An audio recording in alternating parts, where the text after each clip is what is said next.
So welcome everyone to this space. It's been a couple of months. There's been a lot going on.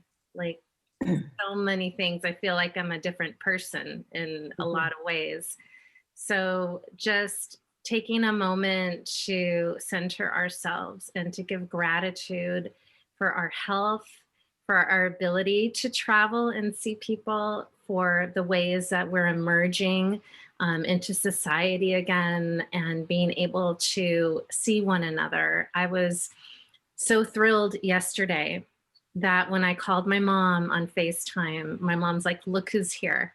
And she turned her phone and there was my Aunt Pat and my mom together in the same room. And it brought, like, I'm like getting teary eyed thinking about it right now. It brought me so much joy because it was like a sign of hope, a sign that, that we're moving, towards a place where we can be with one another and touch one another and just have that kind of very visceral, embodied experience again. So I think that's really important to acknowledge, and to acknowledge the universe and to acknowledge all the powers that be that have brought us into this moment where we're talking to one another. And in Spanish, we say convivir. Con is with, vivir is to live. You put them together, it's living together in a space and creating. I see it as a sacred, magical space because you recognize how important the present is with one another. And so I just want to acknowledge that. Today, we're going to be looking at becoming connection. And this is something that my Aunt Pat and Lynn and I have been talking about. And can you see the screen? Is it on? Does it say? Okay, wonderful. And with that said, we're going to, one of the things we do before we come on and we talk about the theme is we come together and we discuss some of the connections, some of the ways that what we're talking about is interconnected. And it's funny, I'm going to probably be saying that word connection a lot today. And it's always so interesting how things evolve and how the connections are made. And so we're going to begin by taking a moment to remember what we talked about last time. And and no pun intended, but the theme was remember last time in April when we met. And so we'll start from there. And my mom, Lynn, will do the remembering. And then we will move on to having Aunt Pat talk about connection and just really have a really, I think, beautiful dialogue today. All right, so for those of us that were together last time, I know Megan, you were not able to be with us. Kathleen, you were. Pat told a story about the bird and the feather and bringing back hope to a world that was falling ill. And so, of course, when I think of the word feather and a bird and hope, I think of Emily Dickinson's poem. So part of the beginning of this group remembrance that I'm about ready to read will have part of Emily Dickinson's poem. I've also brought in Grace Lee Boggs, a small short quote by her, Chinese American. Christina, during this last month, also gave a keynote speech in which she refers to following the thread of one's life into the future, which I really loved that and pulled that thread and put it into this. And also another Buddhist Shogam, I never can say their names correctly, so please forgive me, Trungpa, who wrote a book about being a spiritual warrior. So what happens when I listen and take notes during our conversations? What usually happens is I'm making connections also with other writers. And so, the theme of connection that we have for this particular conversation fits so well in, and you'll see where the connections with these other writers and also with the ideas that were brought up. And the other end, and the word for last time was remember. So connection and remember, there's a lot of similarities between the two words, because when we connect, oftentimes it's also a memory that we're connecting to. We're connecting to a memory perhaps in the past, but we're also connecting to the present and into the future. So we're taking that thread that Christina's talking about from the present moment, and we're pulling it forward into the future also. So here we go. Remember, hope is the thing with feathers that perches in the soul and sings the tune without the words and never stops at all.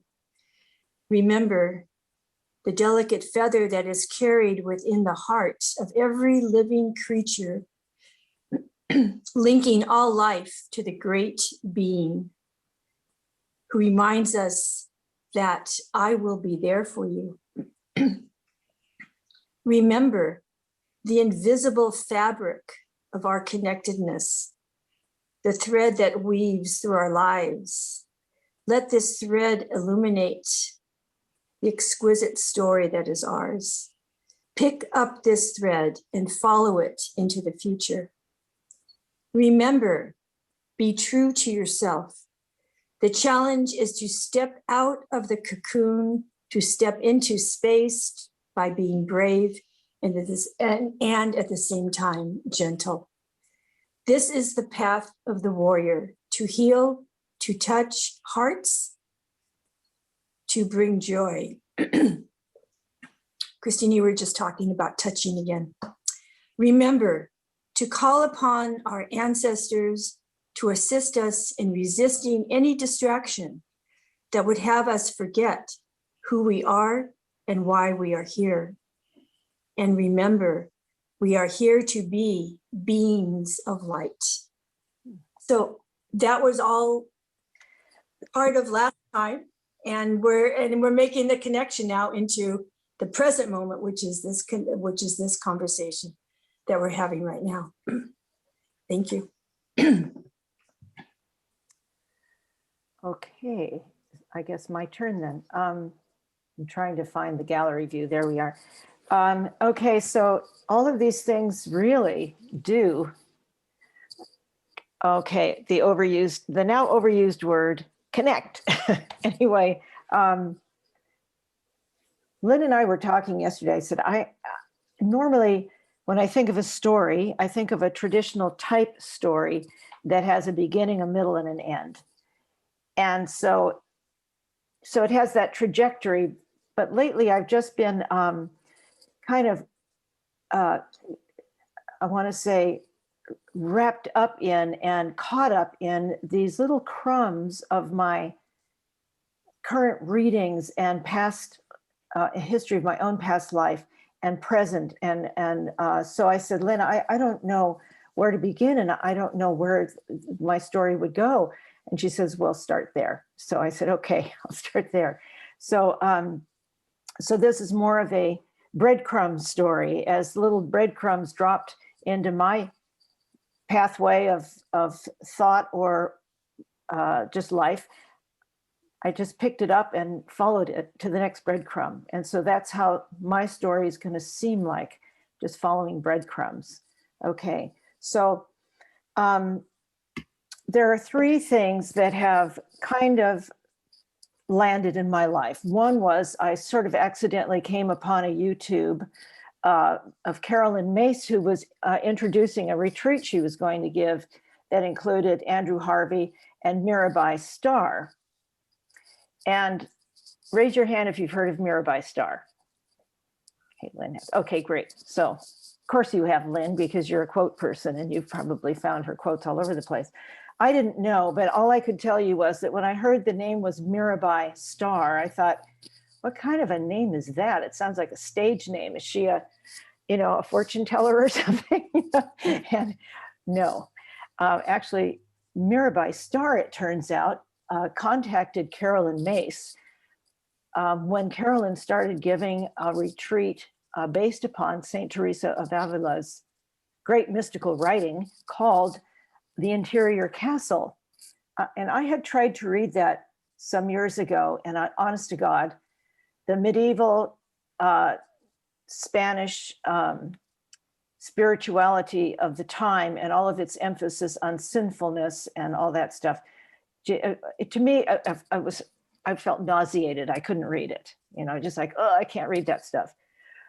But then along comes this Mirabai Starr, who does a translation of The Interior Castle, which is more than readable. It's actually so engaging. And so she heard about Carolyn Mace giving this retreat on St. Teresa of Avila.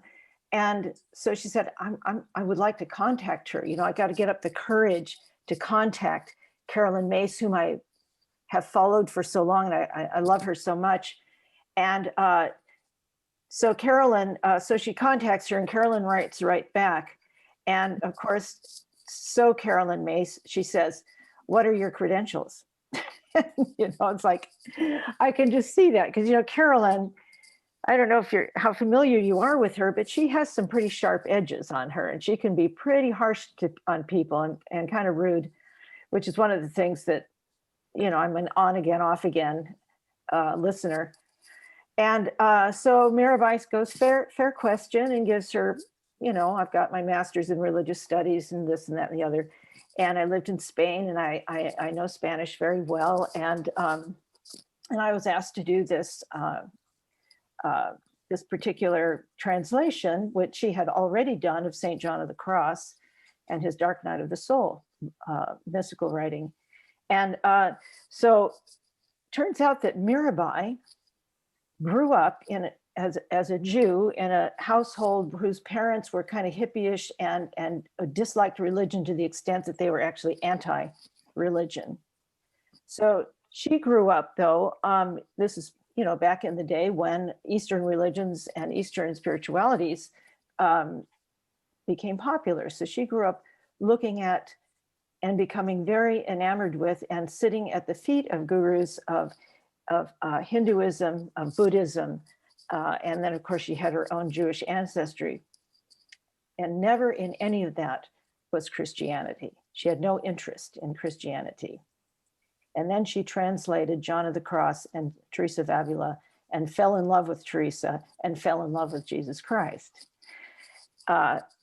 And I want to say Teresa's Jesus. So I was fascinated by this. And she would talk about how she was like a bee in the garden. She couldn't understand why anybody would want to be part of only one particular spiritual path. Why would you lock yourself in and ignore the others? She said, I'm like a bee in the garden. I go to all the flowers and I bring back the pollen to the beehive in my heart, and I make honey there, and then I share that honey with others, which is, of course, I'm now drinking or eating the honey of Mirabai Starr. So she, obviously, Carolyn, they've forged a great relationship there. But so now I'm thinking, now who is this? I haven't really read Teresa of Avila. Who is she? So I started looking at Mirabai Starr's story of her. Her grandfather was a converso, which back in the days of the Spanish Inquisition, if you were a Jew and you wanted to survive, you converted to Christianity. And the way you had to go through that was you got marched through the town, people threw stones at you and your family, all your kids, everything. And you had to go into every chapel and every church and, lay yourself, prostrate yourself and say, I'm nothing and I'm converting.